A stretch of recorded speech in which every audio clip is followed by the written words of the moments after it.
Welcome to Interplay, Conversations in Music. This is your host, Michael Shapiro.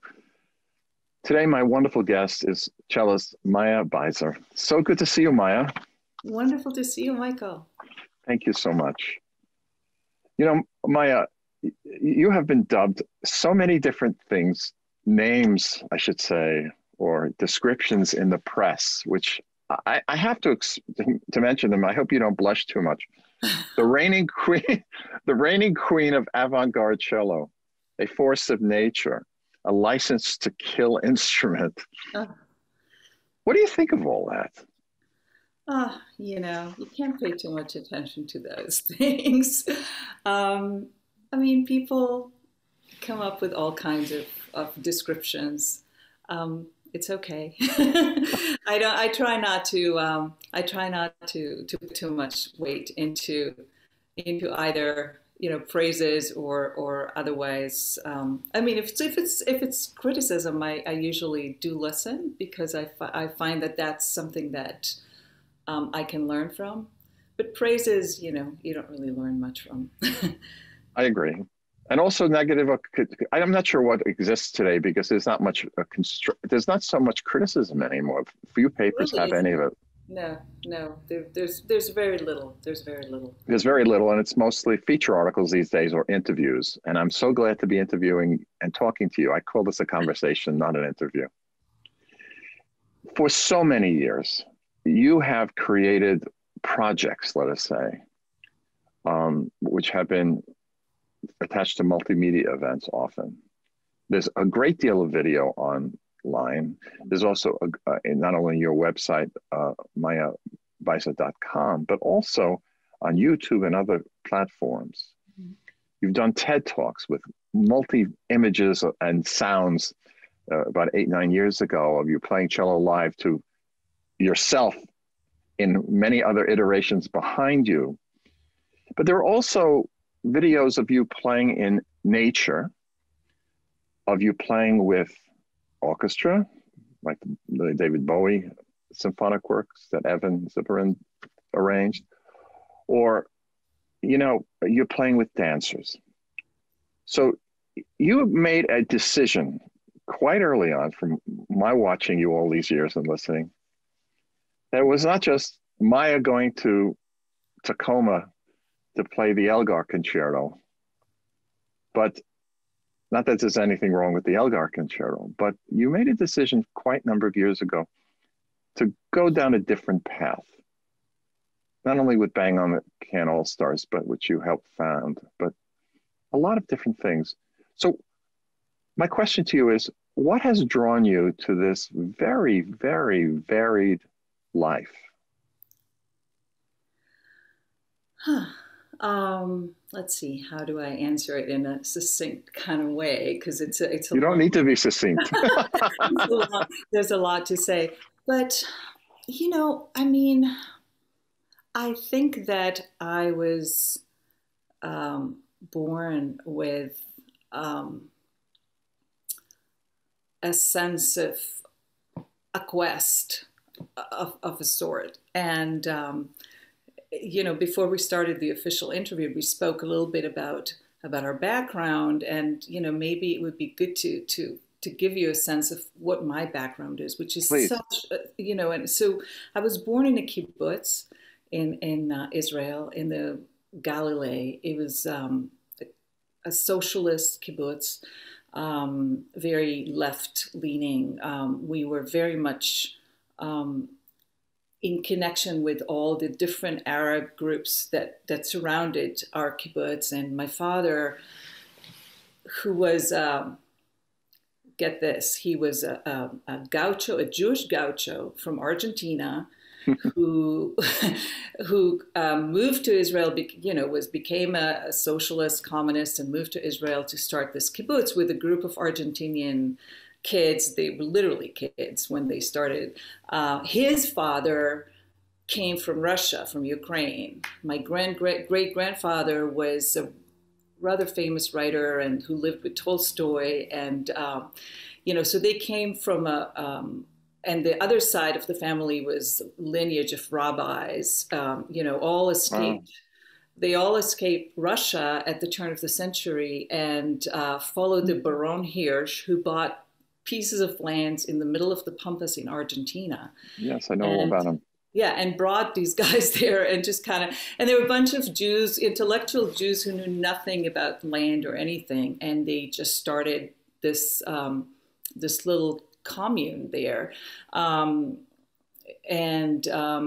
but very soon after, you know, my father's sisters and, you know, all moved to Buenos Aires and, you know, started to study and became, you know, entrepreneurs or lawyers, and the kind of the typical Jewish story. My father was the only one who moved to Israel and started this kibbutz.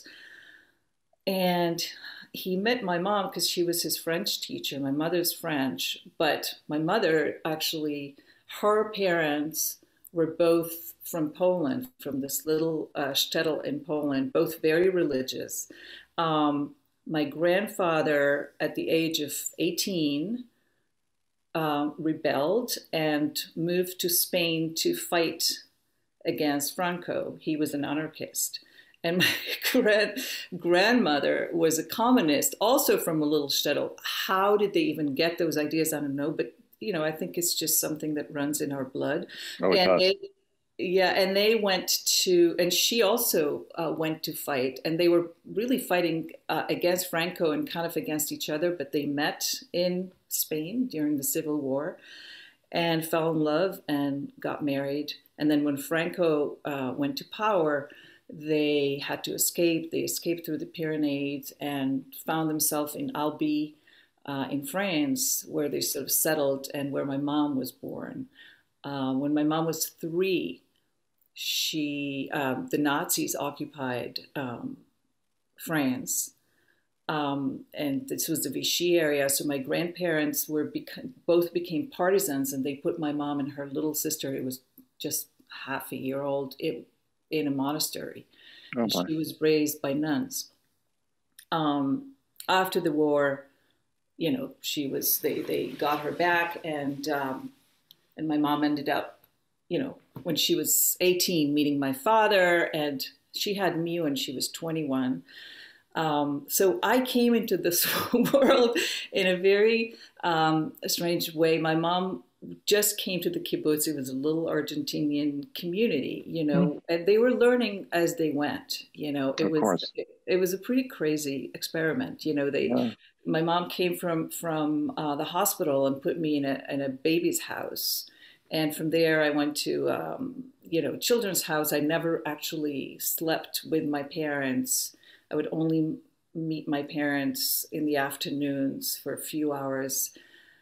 And I was, you know, I was a very sensitive kid. And so all I remember from my early years is kind of crying and not wanting to go back to the children's home. And Oh, my. yeah, but you know, the one interesting thing that happened was that my father had perfect pitch, and he sort of, you know, we all the girls in the family were 4 girls.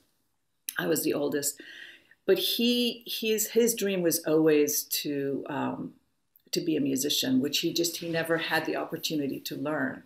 And so he had this record player at home, and those few hours in the afternoon every day that we would meet, that we actually got to spend together,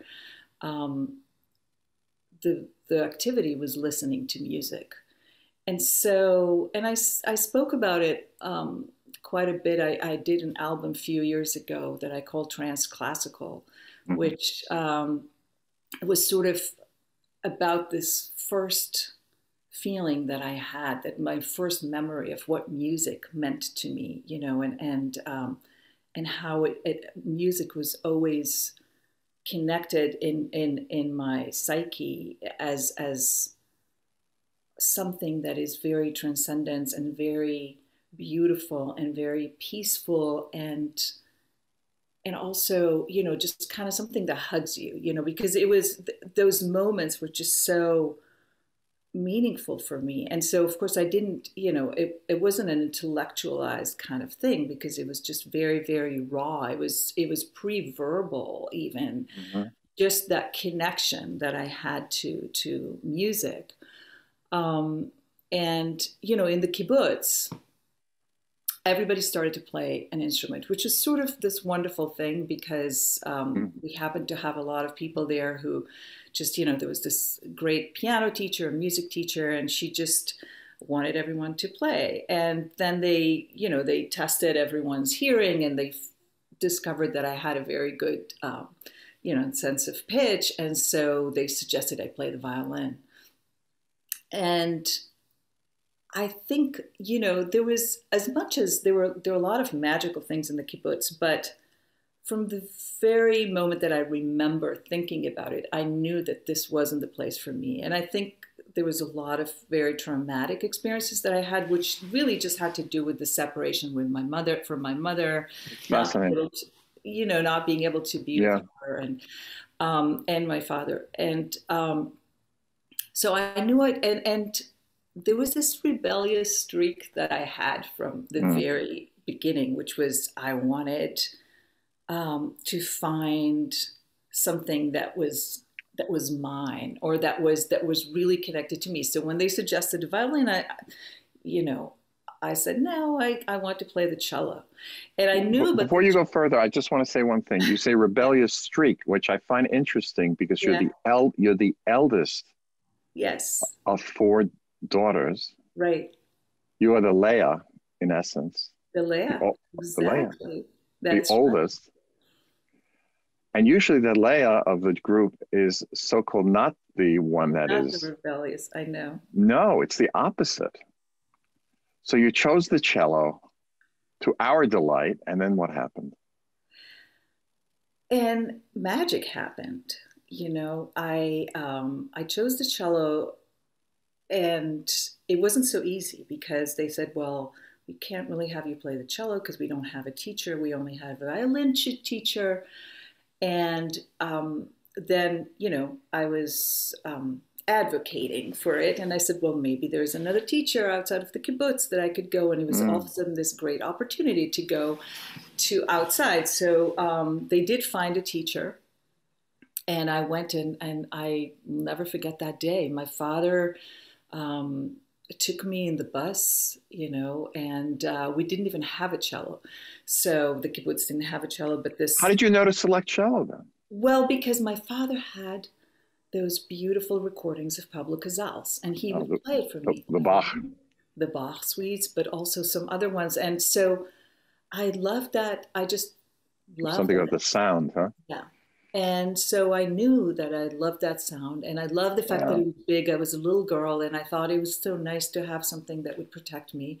and so I went to that first lesson, and she, you know, the teacher was this girl who kind of was on a community service because, you know, we were very far from the center, from Tel Aviv, 2.5 hours north. So it was Tel Aviv where you were studying? No, it was this little city called Afula, which I don't know if you're familiar, but it's a tiny little city that was the closest city to the kibbutz. It's about 20 minutes. You were in the Galilee, you mentioned, yes? Yes, we were in the Galilee. Okay. Yeah. Got it. Okay. So we went there. It was a community center. And she gave me this little toy cello, and I started to play. And I remember that at first she said, "No, you can't use the bow.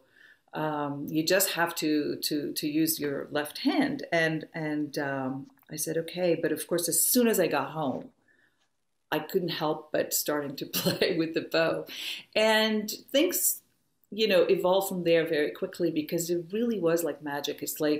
It was like I discovered this world that I didn't know existed. And it just made me so happy, you know. Beautiful. So I just, you know, passionately practiced and played. And within a year, I started to, you know, I learned Vivaldi concertos and all these kind of things. How old were you at this point again? When I started, I was 8 years old. Mm-hmm. And my teacher pretty quickly after, you know, about 6 months said, you know, I really think you should study with another teacher. And, you know, within a year, I started to study with this other teacher, and then moved to the teacher who was sort of the most, you know, important teacher in Israel. His name was Uzi Wiesel. He passed away a few years ago. And by the time I was 12, I was discovered by Isaac Stern, Right. who used to come to Israel to kind of, you know, mentor Yeah, I kids. know. I know. Yeah. So I was, and then I became, you know, I mean, he very much became my mentor throughout my whole adolescent years, and Wonderful. which was really, really a wonderful thing. And it was not easy. The kibbutz, I had to fight a lot to kind of have them allow me to even go to certain things, and you know, Hmm. it was difficult. It was difficult to carve my way, but Understood. it was a good thing. But I'm telling you all of this because I think that one of the experiences that I had as an artist, and I had so many different kind of, I guess, evolutions, Hmm. but I discovered that for me it's very important to it's not about, you know, it's not about resistance. I believe in resistance in a political sense, and you know, but I don't. I think in art, it's about um, it's about flow. I mean, I guess I like to call it flow, and I think about it a lot. And you know, I think about it a lot now in the Hmm. context of everything that happened to us during COVID, Yes. which is, you know, it's like putting yourself, like, imagine that you're on a river, you know, Hmm.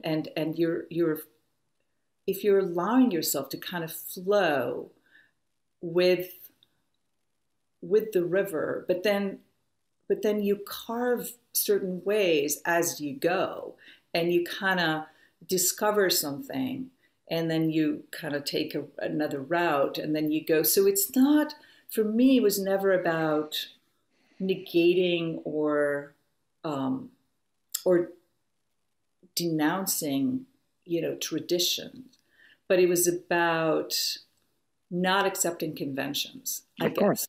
Yeah, I You know, agree. does that make Yeah. sense to you, Michael? So, Oh, so, totally. so all the work that I've done, it was just, I think, is part of this, um, you know, life that I'm trying to lead, which has to do with just allowing myself to be open to whatever it is that you know, is calling for. And so all these things that have to do with whether it's video, whether it's dance, or whether it's so many other things. For me, music is kind of, you know, it's an avenue, and, or, you know, I don't know, it's a river, you know, that takes you to all these Understood. places. Okay, so I know, no, it's very good. Thank you for the background. It is illuminating. I do want to ask you a question and a thought about. I know you about a year ago. It was at a Jacob's Pillow. You introduced the day Yes. with choreographed by Lucinda Childs with Wendy Whalen dancing. And I did see that there was a tour that was planned, but I don't know how much of that was interrupted by the pestilence. Talk briefly about the day, and then also I'd like to hear in using your vision and this flow that you talk about. It's a wonderful metaphor about where are you going out of this. Yeah. Once we're out of this, I just learned I'm going to get a vaccine next week. I'm very delighted about it. Congratulations. That's Mazel great. tov Yeah. to Massive. me. Yeah. But you know, Um, it's a matter of age. But for you, you know, the day. Talk briefly about what the day was, but then and will be, but also what's next for you coming out of this experience. Yeah, so the day was a project that started actually with September 11. It was, Mm, you know, it started with this commission. Carnegie Hall commissioned me to do a full uh, evening, and one of the composers that I decided to commission as part of this project was David Lang, my dear friend, with whom Right. I spent many years in Bangor and Cannes. We started to work on this piece, and September 11 happened. So this piece, which was a piece for multi-track cello and voice as well, I sing in it, and it's really a remarkable piece that David wrote. So that piece became one of the most grounding pieces for me throughout many years that I've performed it a lot. And after several years, about 10 years that I did it, I asked David if he would write a companion piece to it so we can create a whole evening. And we decided that David would write a prequel to World to Come. So World to Come, as you probably know, Michael, it's the idea of Haolam Haba, which is the notion of life after death. There's very little in our tradition about life after death. You know That's that. right. Very little. I know. But so this piece is very, it's, it has a metaphor, but the metaphor is that this, the voice tries to separate from the body, which is kind of what, we believe happens after you die, that the soul separates from the body. So and then at the end they reunite in the work. But so the day became this piece about who are all these people? It's like the idea that there were like 2,000 plus people who just disappeared from one moment to the next, and this idea of just holding on to this one memory that that is.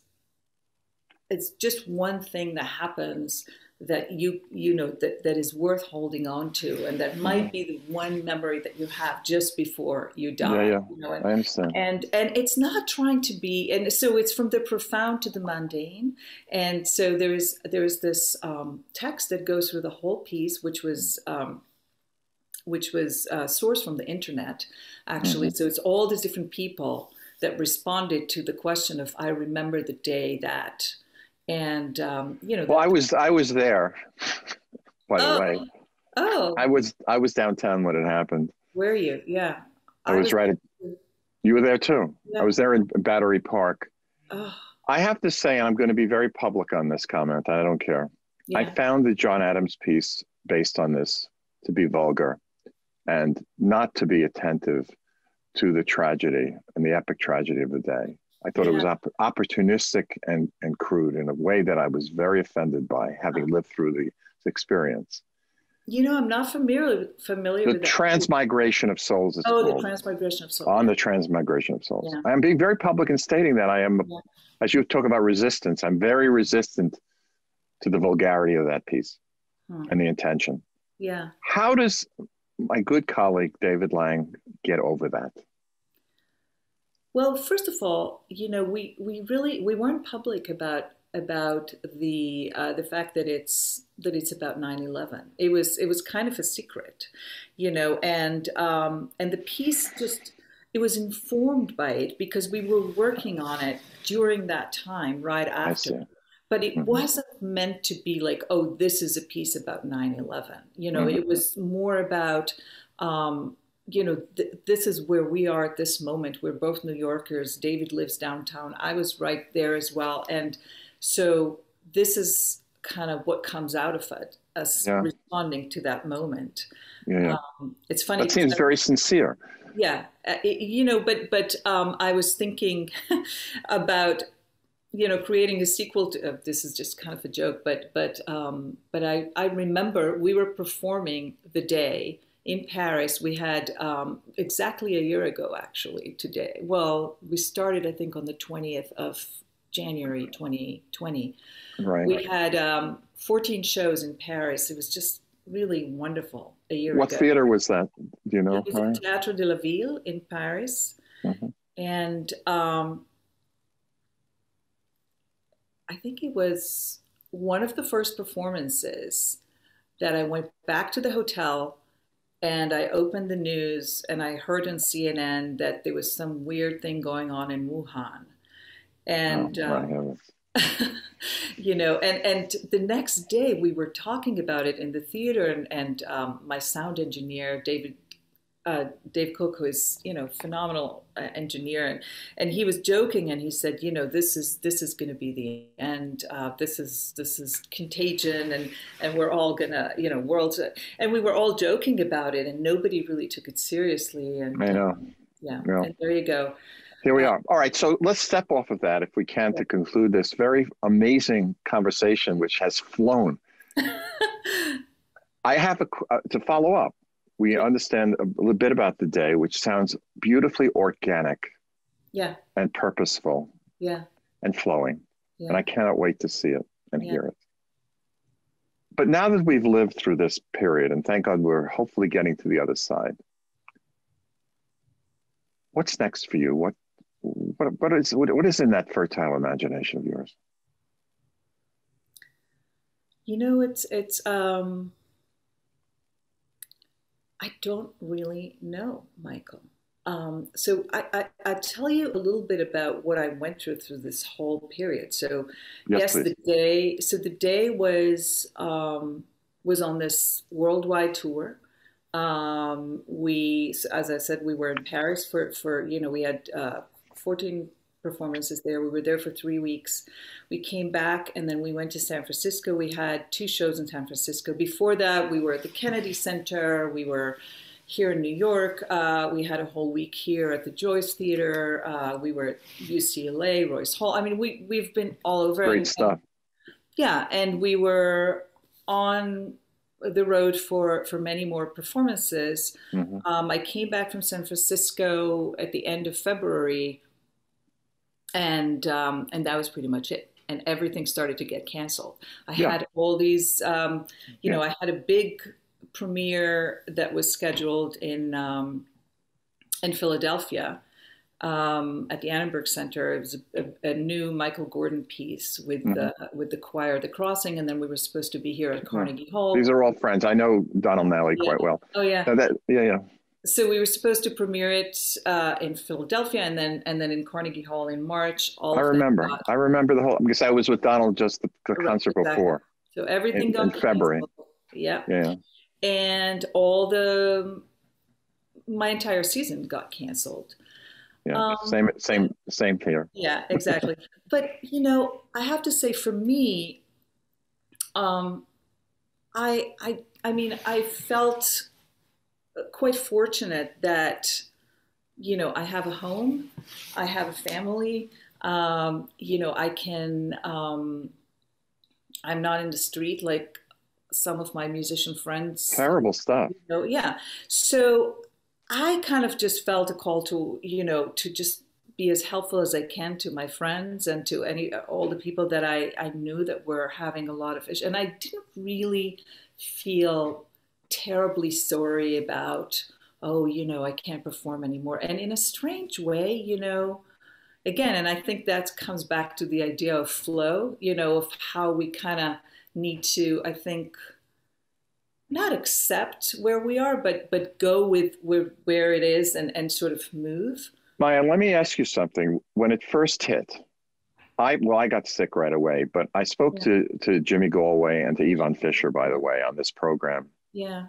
And they were not the only two who mentioned this to me, but they had a period of what they called lethargy, where they could not do anything, where they were so struck down emotionally by what was going on. Mm-hmm. And the fact that they had been in this life for decades of constant motion and study and motion and study and motion and study, that finally, boom, curtain comes down, no movement.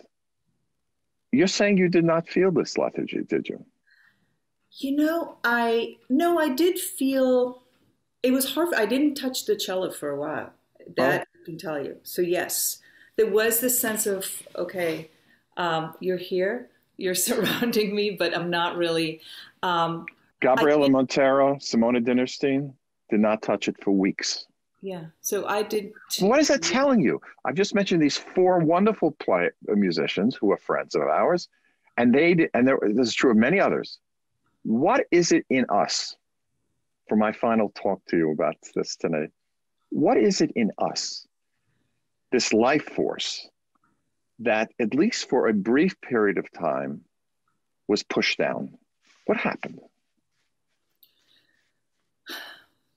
I think that we just get I think that there are several things. First of all, Yeah, I think that, which is why I don't necessarily see it as a bad thing, because I think we tend, humans, but I think it's true in nature also, we tend to go into some sort of, inertia. And hibernation. well, but also we're on some sort of path, right? Hmm. And we start believing that this is the only path that Yeah, exists. I And know. so we put everything in it, and then when it stops, it's a shock. There's a certain shock. I mean, I'm Yeah, so used to travel. I'm spent half of my year on the road, which is something that I cherished and loved, and all of a sudden I'm here in this house for almost a year now, it's a very strange thing. And I it is. realized that, I haven't actually spent that amount of time with my life partner, and my dog, for that. So it's a very, yeah. So I think that, I don't think that it says much about the artistic instincts. I just think that there's certain events in life that are just so big and momentous, where the entire kind of humanity is sort of on pause in a way, right? Hmm. So that it takes us a while to adjust and to sort of find our bearings. So I know that after the initial lethargy, in my case, grave sickness and recovery, I then had an explosion of creativity. I withheld something and then boom, out it came. Yeah. So I know, based on what you have done all these years, a lot of it very visible to see and hear online, and hopefully, God willing, as we say in Ivrit, Baruch Hashem, Yeah. that we will come to a time soon that we can hear the artistry of Maya Beiser live, where it is intended to be. Yeah. Partially, it's also intended to be in video as well. Yeah. So Maya, thank you so much. Thank you, Michael. It was such a pleasure talking to you. It's wonderful that Maya Beiser, greatest cellist, is with us today, who means so much to so many of us who are creating music every day. So Thank Maya you. Beiser, be well. Thank you for being here. Thank you. You be well as well. Thank you. This is Michael Shapiro for Interplay, your host, Conversations in Music. Thank you for joining us.